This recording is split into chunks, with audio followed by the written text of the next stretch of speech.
Welcome to Horror in Detail, where every scream is heard and every fear is explored. Join us as we dive into the darkest corners of terror, bringing you spine-chilling stories and nightmares in vivid detail. Today we are going to share Black-Eyed Kid's encounter stories. So basically, Black-Eyed Kid are paranormal syrpid creature usually found in remote area asking for help or asking you to let them into your house. First story. Black-Eyed Child in the Woods. When I was a child, I went to stay with my father in Michigan every summer.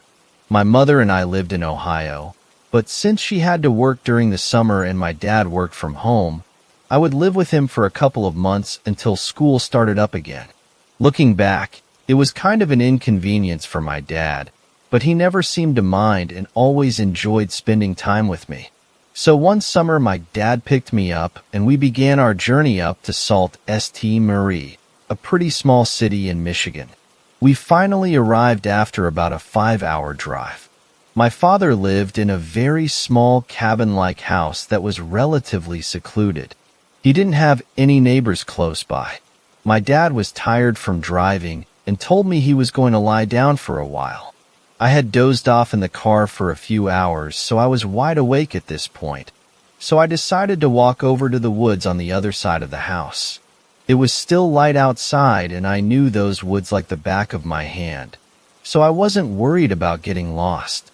As I entered the forest, I took in my surroundings and admired the natural beauty in front of me. I loved being outside and had fond memories of camping with my father. After walking for maybe half a mile, I stopped when I saw someone sitting on the ground beneath the trees. It was a young girl who looked to be only a few years older than me. She had long, ratty brown hair and pale skin. But what really unnerved me were her eyes. They were devoid of any color, just black circles of emptiness. After staring at me for a few seconds, she asked me what I was doing in the woods. I told her I was staying with my dad and that I walked through the woods all the time. The girl laughed and told me her name was Kara. She stood up and began walking further into the forest, gesturing to me to follow her. The entire time she spoke, I was just wondering where she'd come from. There were no other houses nearby, and I didn't know of any other kids in the area. When I asked where she lived, she simply ignored me and continued walking. When I asked where we were going, I got no response. After a few minutes of aimless walking, I decided to turn around and head back home. I didn't say anything to Kara. I just started walking in the opposite direction. Upon noticing this, she turned to me and said, "You have to take me to your house." I didn't know what to say, so I told her I had to get home for dinner, and my dad didn't let me have anybody over. She just stood there staring at me until I turned to continue my journey back to the house. "I'll find you." Hearing her say this sent a chill up my spine, but I ignored it and walked back up the hill until I could see the house, which made me feel relieved. As soon as I got inside, I went straight to my room and fell asleep. I awoke around 1 a.m. to find my father sitting in the chair next to my bed with a cup of coffee in his hand. I asked him if something was wrong because he looked shaken up. "Some kid came to the door tonight. A little girl. She said she needed to come in to use the phone. I asked her where she lived, and she wouldn't answer me. She just kept saying that she had to come in. Did you let her in?" "No." I asked her if she needed help, and she didn't say anything. She looked angry. She just stood there for a minute and left. "But she said she knew you. She said she'd known you for a long time. She even knew your name. But you know what really scared me about her? Her eyes. They were pitch black. I never told Kara my name. I never went back to those woods and I never saw her again. What scares me the most is that she might still be out there, waiting for my dad to let her in." Second story. Black-Eyed Children. I had never heard of the Black-Eyed Children until I encountered them. Still not knowing who or what the hell they were, I did what any modern 25-year-old male would do. I Googled them. And boy was I shocked that I wasn't the only one. Had I not seen them for myself, I would have just thought it to be another modern urban legend gone viral. Besides my girlfriend, I've only told my brother, who is into everything creepy and horror, for I knew he would be the only one to not judge me or try and commit me to a mental hospital. He's the one who said I should post it here. If this is the wrong sub, then please direct me to the right one. Keep in mind I'm not a writer. Sorry for any grammar or spelling errors. I'm an accountant. I don't want up votes or to try and impress anybody with a good read. I am simply trying to warn people that some things out in this world are beyond our comprehension, and if you hear a knock at the door, make sure you check before opening it. I wish I had.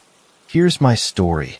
My girlfriend and I live in a small gated community in southern West Virginia called Glade Springs. The community has about 150 houses, a country club, and a steakhouse/bar called Bunkers. Now anyone can come through the gate during the business hours of Bunkers, but after they close, the front security gate stops all traffic and makes sure you are a resident, and if you're a visitor, they call the house that you're going to verify that you are actually expecting them. Sometimes it's a hassle, but hey, don't have to worry about a robbery. So imagine my surprise when my doorbell chimed at 3 a.m. I was jarred awake and wasn't sure if it wasn't just a dream, considering I had just went to bed shortly before and was probably just going into REM sleep.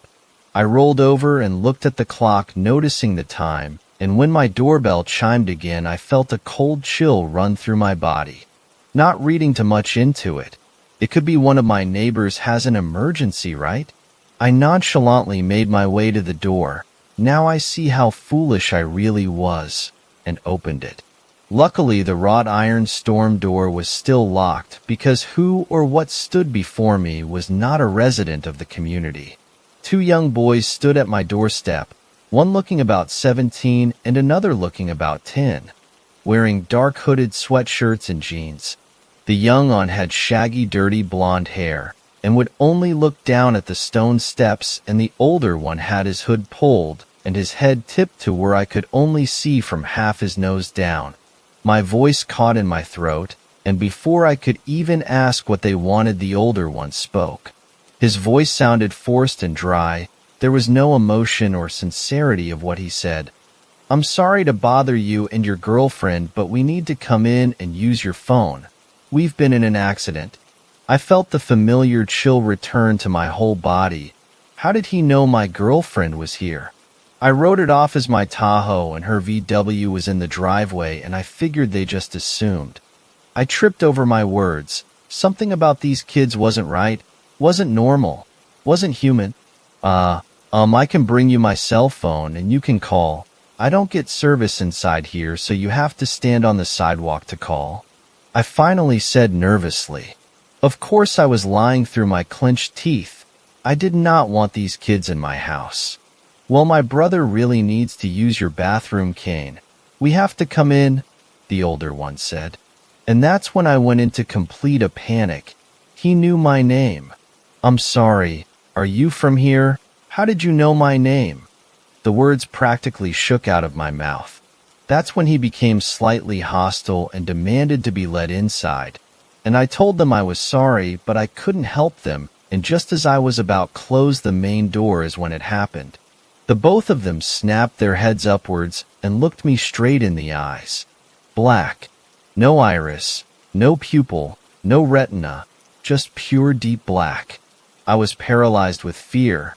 For a second I thought those kids were just playing a really cruel joke and had snuck in the community somehow and had bought some of those freaky supernatural demon scare contacts. That was until I heard ringing. It was like a ringing sound that you hear when you have a hearing test done, that digital high-pitched shrill ringing, and then the flashback started. I was suddenly a toddler again at my grandparents' house, sitting under the chestnut tree with my mother picking up the nuts and putting them in a large metal soup kettle. It was a crisp fall day. It's one of my earliest and dearest memories. I was about 3 and even have a picture, and one I hold very near to my heart. But then they were there, behind my mother.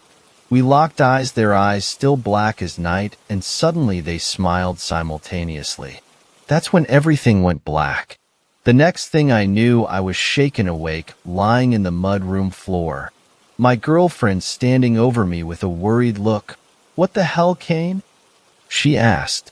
I had no idea how to answer her. My head had taken a good whack against the slate floor, and a bit of dried blood was stuck in my hair, but other than that I was fine physically. I slowly remembered everything that had happened and looked at the door. Daylight. I've never been so happy to see morning in all my life. I told my girlfriend everything that had happened, and I honestly think she thought I had brain damage from hitting the floor, but she insisted she believed me. And then we Googled it, and I believe that's when she really started to believe me was then. I don't know who or what they are, or where they come from, but they're not of this world. I know that for a fact. For some reason I had a lingering thought. I'm still not sure if they put the thought in my head or not, that they wanted me to know that even my memories aren't safe. They are very strong and seem to be growing in numbers. For some reason, they seem to not be able to hurt you physically unless you invite them in, which I don't know since either no one has ever let them, or the ones that aren't around to tell their story anymore. But they can get your mind. Since that night, I feel as though I'm being watched. I see them out of the corner of my eye occasionally. I'll look at my girlfriend while we're at the movies or diner, and her eyes will be solid black for a split second, and worst of all, they took one of my most precious and most often reminisced memories and turned it into something sinister, something that's now a constant reminder of the black-eyed children. Third story. If your child mentions a man with 3 yellow eyes, you need to listen. I'm sitting in the rocking chair in the corner of my son's room. In the opposite corner, there is a man-shaped silhouette, head cocked at an angle, staring at me with 3 yellow eyes. 2 of them are right where a human's eyes should be, but there is one settled about where I think the thing's forehead is. They glow softly, just like my son had explained. Ever since it entered the room, there is a ringing in my ear that must be similar to tinnitus. Not especially painful, but irritating in a way that puts you slightly on edge. You'd know this damn thing was in here even if you didn't see it. It isn't moving right now, but occasionally it will. I'm not sure how to describe it. It blinks in and out, I guess. It blinks, and the head is turned at the opposite angle as dogs sometimes do when you talk to them. My son has talked about the man with 3 yellow eyes since he was able to form a coherent sentence. Every 4 or 5 nights he would wake up crying out for us, and one or both of us would head to his room to see what was wrong.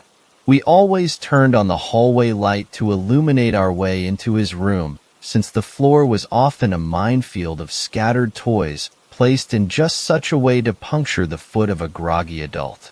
He would tell us the man with 3 yellow eyes was in his room watching him. He never mentions him trying to hurt him, talk to him, or touch him, just watches him. Complaints of a headache often come along with these weekly events. We give him some ibuprofen, soothe him until he is calm, and down he goes. In the morning he will recount the events again, but by mid-morning, all concerns of the man with 3 yellow eyes seem to fade away.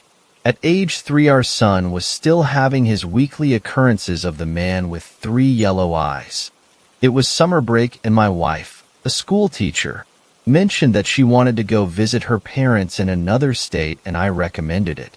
It would give me a great chance to get a few things on the endless list of things to do knocked off. The thought also entered my mind that this may be the best chance for me to spend the night in my son's room and see if there was an environmental factor creating the illusion of the yellow-eyed intruder. I can still remember as a child that the silhouette of my jacket hanging on the door looked like a gremlin hanging from the hook. Other times the settling of our old house would produce a noise I was sure could only be caused by some ancient beast in the attic. We all grew up with our boogeyman, and I was determined to see what caused my son's confusion. Earlier this evening, after my wife and son departed for her parents', I performed my usual bedtime routine. Checked the door locks, quick microwave dinner, brushed my teeth, pajamas, and then off to bed. I shut off the light and stretched out in my son's twin-sized bed. As I hadn't slept in a twin since I was a child myself, there was some adjusting to be done before I was able to comfortably settle in. Glancing around the room, I didn't immediately notice anything that could be mistaken for the man with 3 yellow eyes. For nearly an hour, I looked around and continued to fail to find a culprit. Around 11 p.m., I began to noticeably begin drifting off to sleep when suddenly in front of me, 3 yellow dots appeared in my field of vision. With a shock, I jolted up in the bed and the 3 yellow dots disappeared.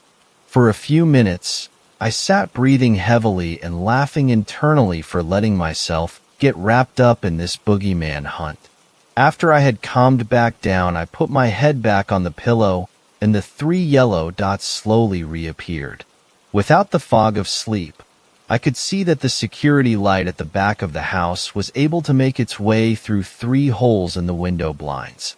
There was a privacy hedge outside my son's window that blocked almost all of the light except for this small area. I began congratulating myself for solving the mystery so quickly. It must be some nocturnal animal that sets off the security light once or twice a week, and my son wakes up to 3 pinholes of light, and in his sleepy haze thinks there is a mysterious creature watching him sleep. Feeling proud of myself for solving the mystery, I grab my phone off of his nightstand and get out of bed to head to my bedroom. No need to spend the rest of the night curled up in a twin bed when a comfortable king-size mattress awaits me. As I turned around to walk to the door, I could see a black silhouette shaped like a man blocking the exit. I froze in place, and as I came to a stop, that is when 3 yellow slits slowly opened and looked in my direction. After shaking my frozen posture, I yelled and began to charge in its direction, but stumbled backward when it began moving toward me at the same speed. At the same time, a ringing started in my ears. I stumbled backward into a chair in the corner, and as I fell into the chair, I saw the thing blink away and then into the opposite corner. I'm not sure how long I initially sat frozen in the chair, but the creature just stared. Occasionally blinked in place, moving the position of its head. Eventually, I began to inch out of the chair, but it would blink back into the doorway. If I eased back into the chair, it would again blink back to the opposite corner and continue the emotionless gaze. A few times I've tried to make a call to emergency services on my phone, but all I can hear is white noise on the other line. So again, here I sit in this chair looking back at this thing. This man with 3 yellow eyes. I've spoken to it, but when it opens its mouth, it emits the same soft yellow glow and a series of clicking noises. It hasn't tried to hurt me and only moves to the door when I try to get up. I have no damn clue what to do. My phone will probably die soon, and sharing this is the only thing I can think to try. I'm not even sure this will get out. The man with 3 yellow eyes is still blinking in and out. But now when he blinks back, he is a little closer every time. I'm going to make a break for it soon since I don't have any other options, but I'm sure it won't work. If a child in your family tells you there is a man with 3 yellow eyes watching them sleep, then listen. It is here now looking at me and inching closer, so I guess it doesn't follow the kid that sees them. So get them away and don't look back. And for God's sake, don't go sleep in the room where they've been seen. 4th story. The boy in the tube maze talked without moving his lips. People sometimes ask me if I've ever had any paranormal experiences, and I used to always laugh it off, telling them I haven't. I've never had any black-eyed children knocking on my door asking to be let in. I've never seen strange lights in the sky that move too fast to be planes. And I certainly have never had a spirit board put me in contact with the souls of the long dead. However, a few days ago I was visiting with my mother, and she reminded me of something very odd, something I had seemingly buried deep within my subconscious mind. We were discussing my childhood, when out of nowhere, she remarked, I'm sorry we never let you go back to Jungle Land. I remember you used to have so much fun there, but, well, I just got so scared after that time you fell asleep in the tube maze that I could never bear to bring you back there again. I was confused, not even remembering what she was talking about, and I asked her what Jungle Land was. She held up a finger, as if to say, "One moment," and then shuffled off to her bedroom, arriving a minute later with a photo album. She flipped through the pages, scanning each one, before stopping and pointing at a specific picture. I looked over and saw myself as a young girl, perhaps 5 or 6 years old, smiling happily as I stood in front of a large indoor plastic play structure constructed of multicolored interconnected tubes. I felt sick as I stared at the photo for reasons I couldn't fully fathom, and the room suddenly felt much colder. I thanked my mother for the opportunity to spend some time with her, and hastily made up some excuse to leave and walk back to my apartment. By the time I had slammed shut and locked the door after I got home, I had fully remembered the terrifying events that occurred so long ago. Jungle Land was a large family entertainment center in my hometown, with an indoor jungle gym, ball pit, arcade games, and of course, a tube maze. I think they were planning to make it a chain, but as far as I know there was only ever the one location. I suppose it just wasn't profitable enough to expand from there. I recalled that the incident occurred when I wasn't much older than I had been in the photo my mother showed me, maybe 8 at the most. It was a weekend my mother had free, so she took me over to Jungle Land to play with some friends. Unfortunately, none of the friends made it, so instead I had to try my luck with the other children, all of whom were strangers to me. I wasn't a particularly outgoing child, and tended towards shyness and reclusion unless around my friends, so I was understandably frustrated by the whole situation. As I waited in the ball pit despondently, kicking around the multicolored balls in petulant annoyance, I suddenly heard a voice whisper to me from the direction of the tube maze. "Hey, what's your name?" I turned to look at who had spoken and saw a young boy, about my age, peeking his head out of the entrance to the maze. He was smiling at me. "Samantha, what's yours?" I asked, cautiously, not used to talking with other kids who I didn't already know. "My name is Charlie. Nice to meet you," I heard him say. But, though I could tell that it was the boy's voice, I didn't see his lips move at all. I giggled and asked, "Hey, your mouth didn't move, that's cool. How did you do that?"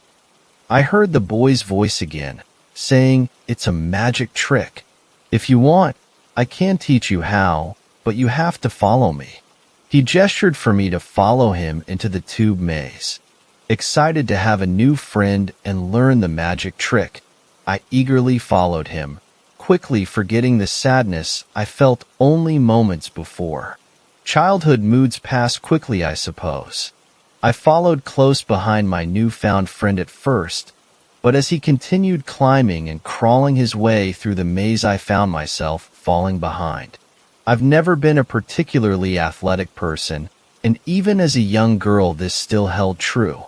The winding plastic tubes seemed to go on forever, with endless twists and turns.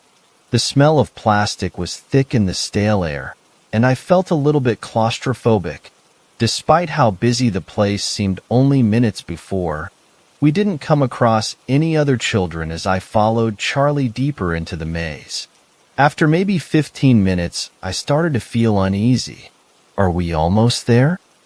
I asked, a slightly whiny tone in my voice. Fifth story.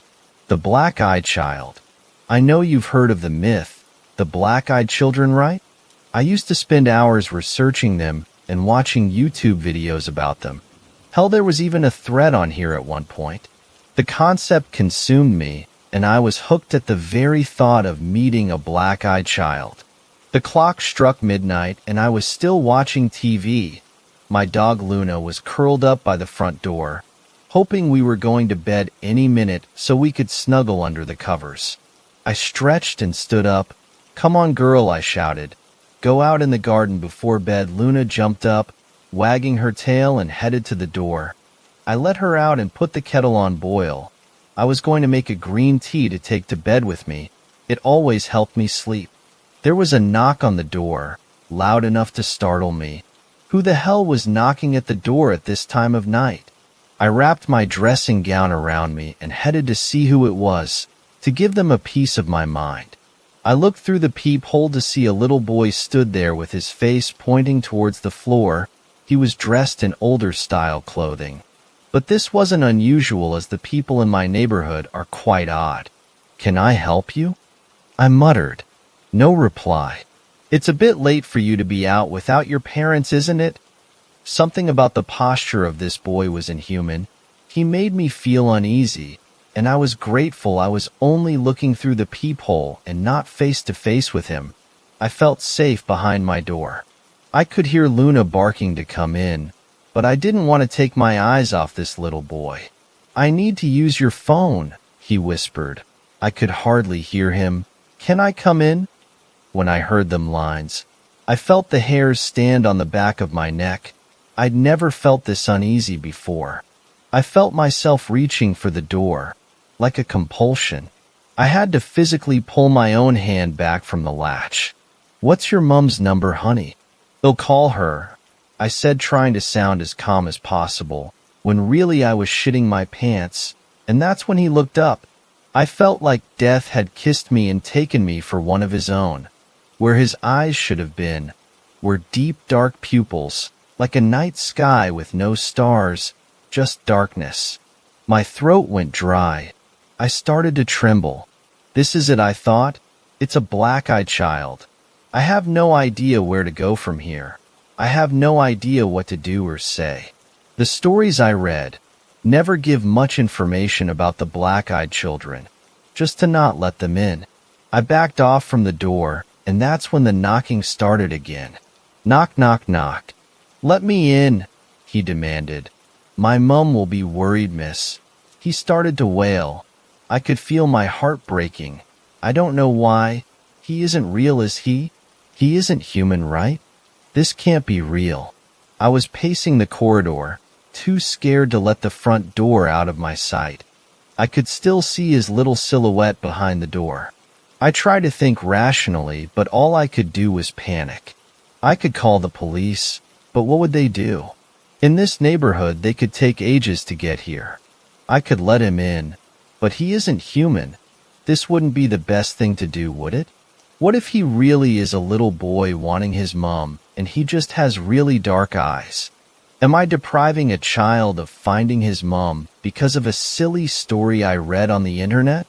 I live in the UK, for God's sake. This sort of shit doesn't happen here. "Miss, I'm really cold," he stated loudly at the door. I took a step closer and looked through the peephole. He was staring right at me. "5 minutes, please. I just need to call my mum. She will be worried." "Where is your mom?" I asked. "We got separated at the shop down the road. I saw your light on and came to ask for help. I'm thirsty. Can I have some water, please?" I didn't want to leave him stood at the door, but I'm out of options here now. My legs took over before I knew what I was doing, and I was in my kitchen getting a glass of water. Quickly, I hurried back to the door. I looked out the peephole and he was gone. I sighed with relief. Maybe he saw his mom and ran off to her? Yeah, that's it, I convinced myself. I let Luna back in, locked the door, and headed to bed, exhausted from the last 10 minutes. No more late nights for me, I muttered to myself. I got into bed and stretched out. I turned my bedside light off. "Night, Luna." I was starting to drift off when I heard a whisper. "Can I have some water, please?" 6th story. A bunch of little kids keep coming to my door. Please send help. I'm writing this to try and hopefully reach the parents of these little bastards that keep coming to my door, or to get anyone's advice. The police were not exactly helpful to me. These kids won't leave me alone. It's not even Halloween yet, and these little bitches keep ringing my doorbell and just standing there, menacingly. It started earlier this morning. I was sitting there, having my coffee when I heard a knock on the door. I get up and go to see who it is when I see 4 little kids in costumes standing on my porch. Obviously, I found this pretty weird. It's too early for this shit, and it was too early for them to come to my door all dressed up. It wasn't Halloween. I guess in some parts of the country it would be Devil's Night, the night before Halloween, but we don't live in those parts of the country, and besides it's called Devil's Night, not Devil's 5 in the morning. One of the kids is in a Grim Reaper costume. The second was dressed up as a cat, with a mask on. The third was dressed up like a zombie or a rotting corpse. Pretty convincing too. Little guy smelt like death. The last kid was all white and had no eyes. Pretty convincing makeup, just black holes where his eyes should be. I stood there for a minute before asking them what they were doing there. You know, Halloween isn't until tomorrow, you guys. Plus, it's super early. I have work in an hour. I have candy. If I give you some, will you leave me alone? They just stood there. They didn't speak or even move. I noticed suddenly that they didn't have any bags or pillowcases or anything to take the candy from me. I sighed and then closed the door to go get them some candy. I fished in my cupboards for the Snickers I keep and then got out a Walmart bag. I filled it up with a few candies and walked back to the door. I opened it up and handed the bag to the zombie kid. He didn't take it, didn't even reach out to grab it. Don't you want some candy? I said, look, I even put it in a bag for you guys. Can you guys just take it and get going now? They still didn't respond. I sighed and told them to go away and shut the door in their faces. I went about my business when I heard a knock at the door just as I was about to leave for work. I went up to the door and the 4 kids were just standing there, just like before. I asked them what they were still doing there before shooing them away again. They still just stood there. I sighed. I didn't have time for this. I pushed the white kid aside and walked to my car and got in. I backed up and watched as the kids followed my gaze behind their masks. I had a pretty normal day at work. Same old shit. Boss is an ass, but I got through it okay. I came back to my house today around 6 p.m. And guess who was there to greet me? Take a wild guess. The little bastards were still there. I went up to once I parked and asked them why they were still there. They just looked at me. What is this? Some kind of prank? Some lame-ass TikTok challenge? I asked them. They didn't respond. I told them sternly to leave my porch. Damn kids must have been there all day. Shouldn't they be in school?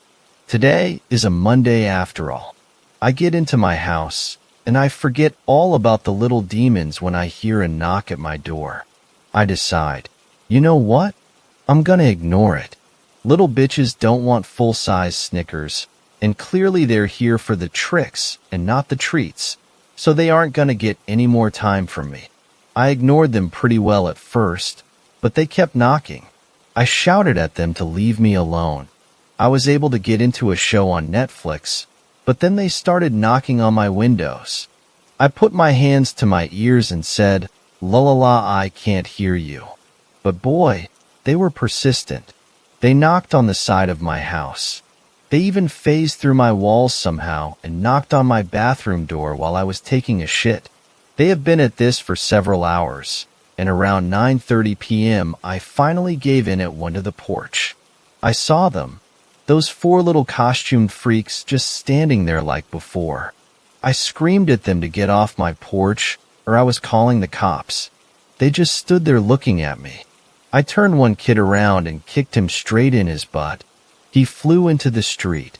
I did the same to the other 3 kids and then slammed the door.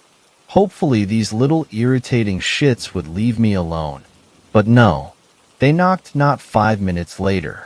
I opened the door to see them, all lined up in a row. I roared in anger. That's it. I'm calling the cops.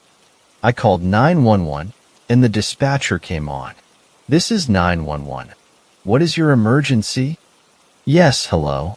I have 4 children dressed up in costumes on my front porch who have been ringing my doorbell all day.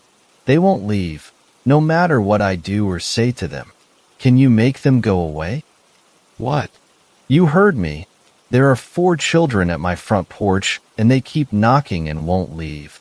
Well, sir, it is Halloween season. Did you try giving them candy? Yes, but they won't take it. They just sit there looking at me, and every time I walk away they just knock again. Well, sir, perhaps they want you to come with them. Have you thought about going out with them? Maybe they just need someone to go trick-or-treating with. The dispatcher suggested. What? I'm not going out with these kids. They're creeping me out. They've been bothering me all day. I responded. Well, I guess it's probably a good idea you stay home instead. After all, trick-or-treating is just for kids. 7th story. I know where black-eyed children come from. Edit. If you don't know what black-eyed kids are, hear the wiki article. Also, there are quite a few good stories about them on No Sleep. But think about it before you read it. They say black-eyed kids only come if you know about them. When I was a kid, my little brother and I visited my grandparents in Tahlequah, Oklahoma, every summer. It was a pretty boring town. As the capital of the Cherokee Nation, most recreational activities were related to the culture and history of the Cherokees. The last summer we spent there I was 11, that age between wanting so badly to be seen as a teenager, but still finding enjoyment in Bratz dolls. My brother was 8 and wouldn't settle down, unless he had his Nintendo DS. I didn't dread visiting my grandparents, like many children do, other than the cultural shock that came from leaving our home in LA to the relatively small Oklahoma town. I loved spending time with my grandparents, and so did my brother. They spoiled us with toys and ice cream. On a Thursday afternoon, my little brother and I were playing at the elementary school across the street from my grandparents' house. If you've ever been to Oklahoma, you probably know how quickly the weather can change. It's not uncommon for it to snow one day and be in the 70s the next day. This day went from sunny to cloudy, extremely quick. It didn't begin raining or lightning, so my brother and I continued to play. But these weren't normal clouds. They looked heavier and thicker. They were almost black. I'm still not sure if the clouds were some sort warning for what was about to happen, or I'm just trying to connect things. A girl who was probably 9 or 10 showed up at some point. She didn't have parents with her, but it was a fairly safe town and not uncommon for kids to walk around. She introduced herself as Ally. She was blonde and blue-eyed, but began enlightening us with old Cherokee ghost tales. With Tahlequah being the capital of the Cherokee Nation, many urban legends in other towns are actually true in Tahlequah. Most people's great-great-grandmas really were Cherokees, and the school playground we were currently playing on really had once been an Indian burial ground. She told us one particular grotesque story about the Deer Lady, who was a hair-broken woman that went insane and cut her legs off and stitched a deer's legs on her torso in place. Her final story inspired what we thought would be a fun adventure. She told us a chief's 15-year-old daughter had been brutally murdered by her white husband on their anniversary for flirting with another man. They buried her and, out of respect, never removed her gravestone when the school was built. Ally told us it would take a bit of maneuvering, but there was a panel that could be removed and we could crawl underneath the school and see the gravestone. We were all in shape, so we began our adventure. To our disappointment, the panel had been screwed shut and it began to rain. My brother and I decided to go home. Ally, however, insisted that there had to be another way in. I tried to tell her that her parents would probably be worried and that it would be best for her to go home too, but she was determined to find a way in. My brother and I went into my grandparents' house and changed into some dry clothes, drank Kool-Aid, and watched TV.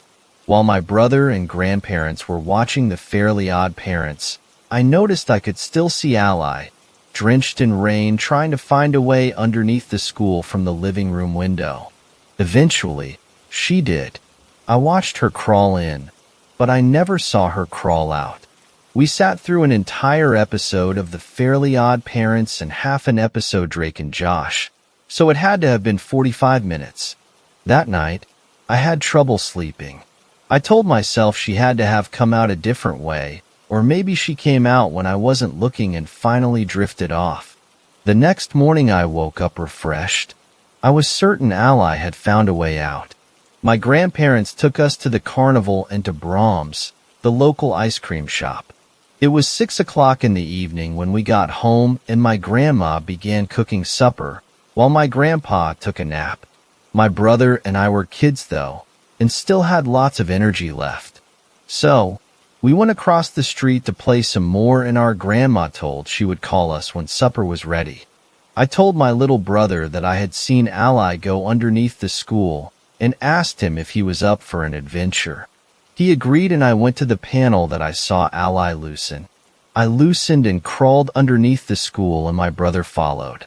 The reaming daylight flooded into the basement along with us, providing us with just enough light to see things directly in front of us. The ground was cold, wet dirt, and there were many pipes and old basketballs to crawl around. I immediately spotted 8 to 10 headstones, though. The first one was directly to the right of my brother and I, but the name was too faded to read. I was feeling kind of creeped out that Ally had been right, and we were crawling over a bunch of dead bodies. I probably would have left, but my brother didn't seem afraid at all, and I wanted to seem braver than him. So I crawled to the next stone. This one read Andrew Cummings and had a birth date of 1890 and death date of 1902.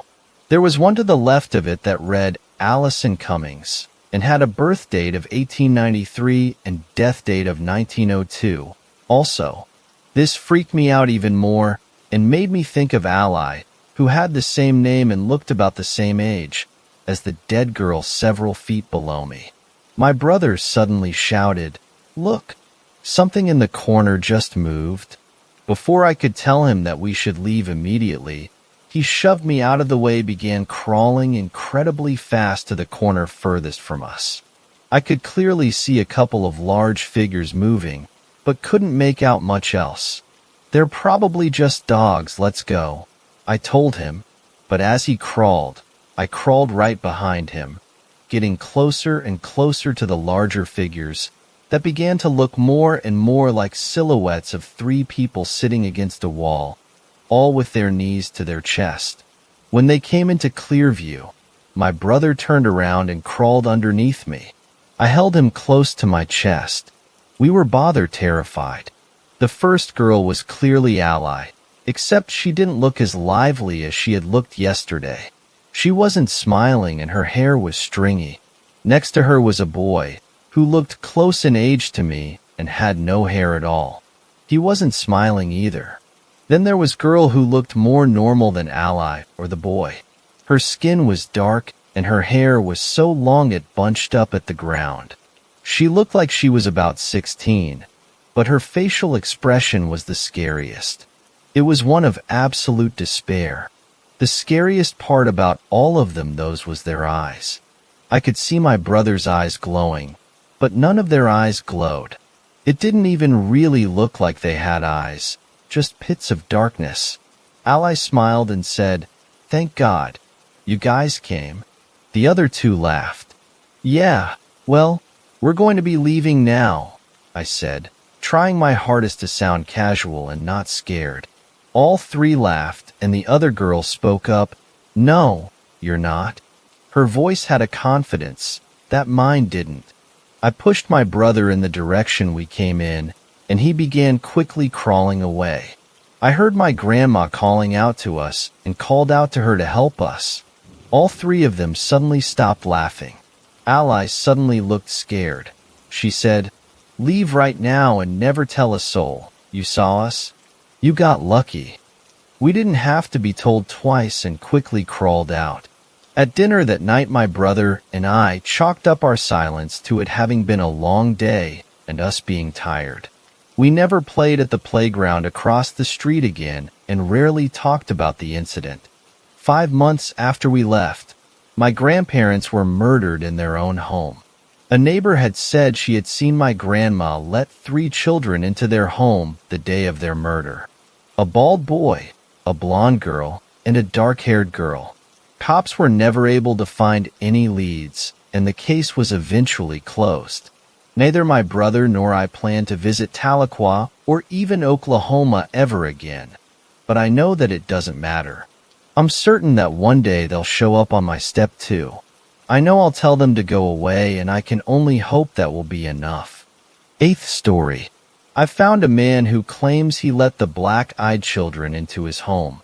Hey everybody, my name is Kevin, and I read on here more than once about people encountering these black-eyed children.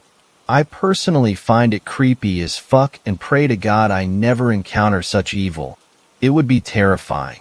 The only thing about these encounters is everyone seems to have a natural instinct to not let them into the house, thank God.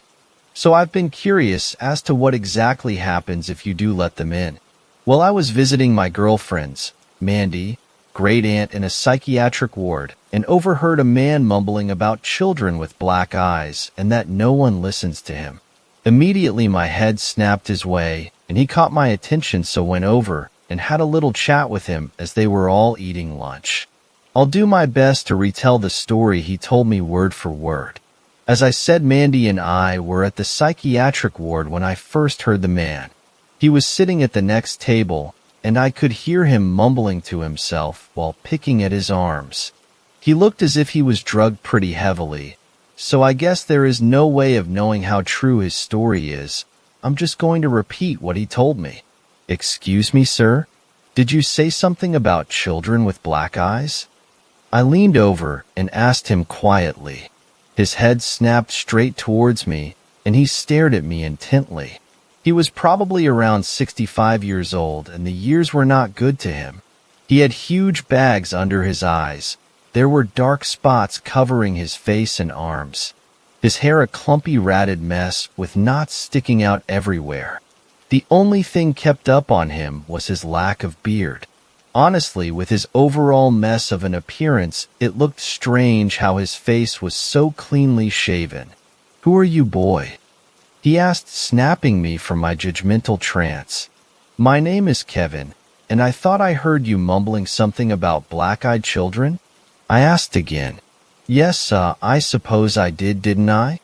He looked confused. I have heard of these children before and was wondering, could you maybe give me a little information about them if you've seen them or know anyone who has? Any information on them really would be great. You don't want to meet them, boy. They are pure evil. He looked to the ground, shaking his head. So I've heard. How have you heard of them, sir? I asked hopefully. They ruined my whole life and got me locked in this place. He shouted, startling me. SSSHHHH. I frantically looked around, noticing a guard slowly stand up. I waved them away, letting them know everything was fine, flashing them a smile. Please, sir, can you tell me some more about them?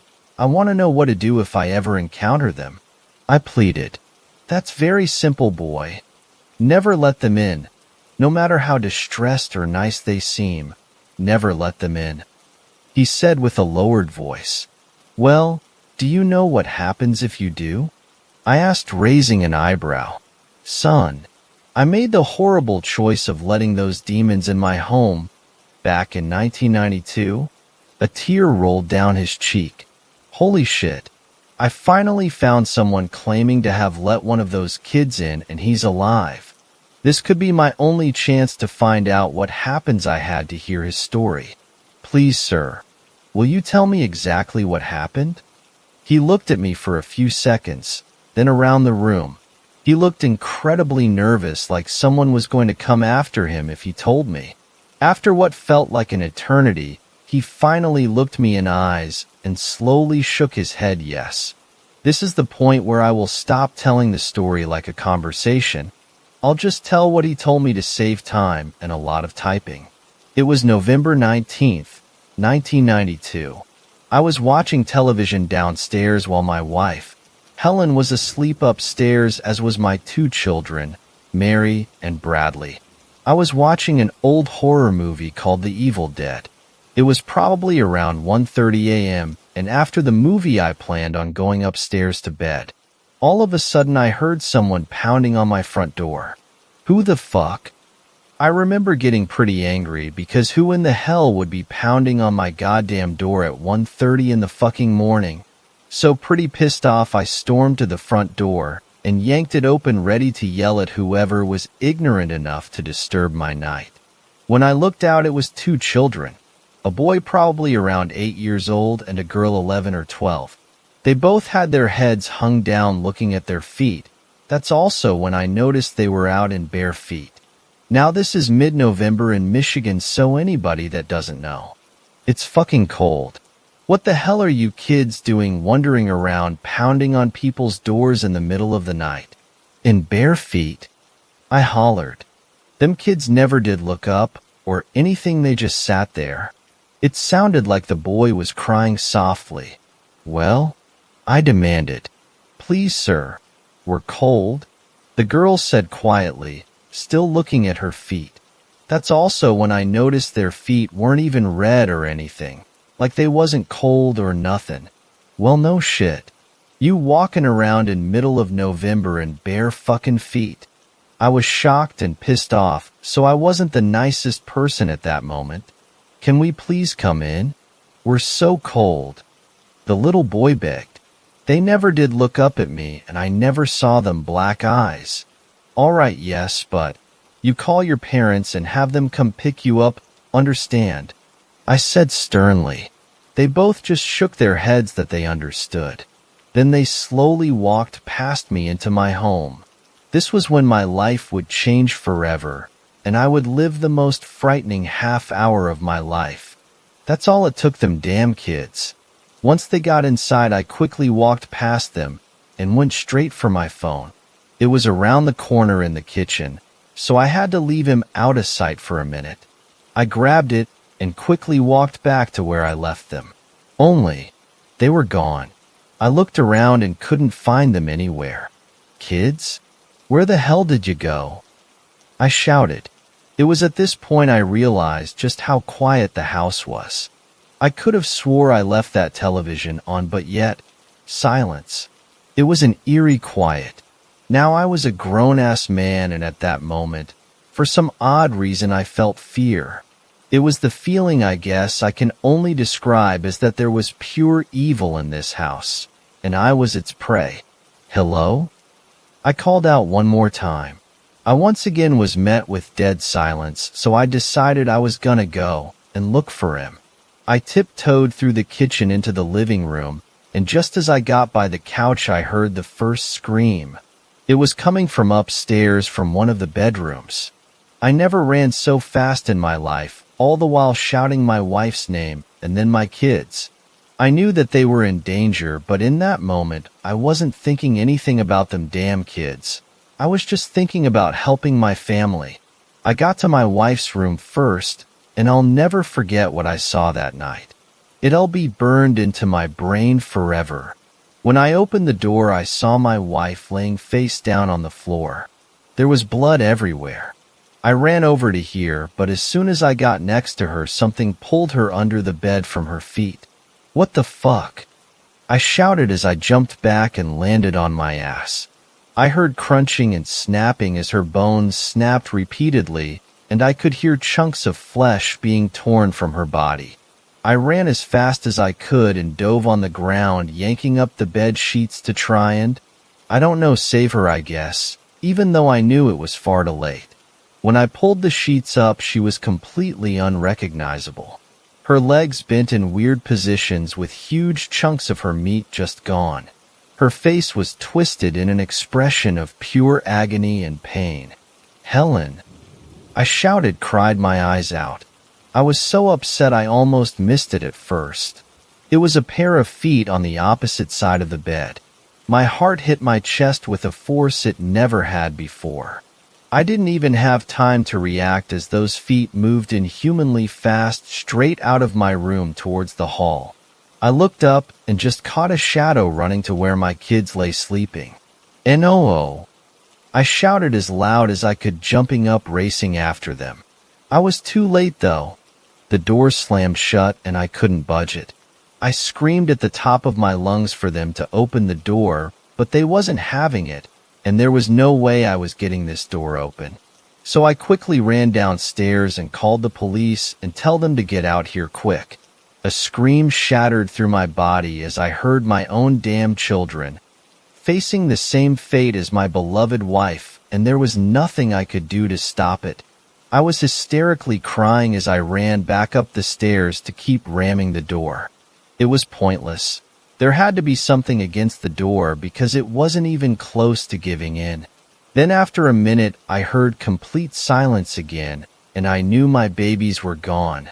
At this point, he had to stop telling me the story and regain his composure. I was sitting huddled up in the hallway when I heard the door slowly creak open. I pulled my head from knees and looked in horror at the shadows slowly approaching the doorway. My heart was racing so fast I was about to pass out. Just before I did, though, those two damn kids stepped out of that room covered in blood. They were smiling these awful grins, and that's when I got a look at their eyes. No white, just black. Like the devil's eyes himself were in these children. That's when everything went black for me, and I must have fainted because I woke up at the hospital to a whole frenzy of doctors and policemen bombarding me with questions. I told them what happened, but of course they didn't believe me. Would you? I wouldn't. So long story short on that, they found me insane, and I've been here since. At this point he was done telling me the story. So when I tell you, son, don't ever let those black-eyed kids in your home, you listen please. I must only be here today because the policeman scared them kids off, or I know I'd be dead too. Wish I was every day. He looked down and began sobbing again. I sat there in disbelief. I mean, here this guy was sitting at a crazy home, so he had to just be insane, right? I'm not so sure, but I do know one thing for sure. If black-eyed kids show up at my house, they staying outside.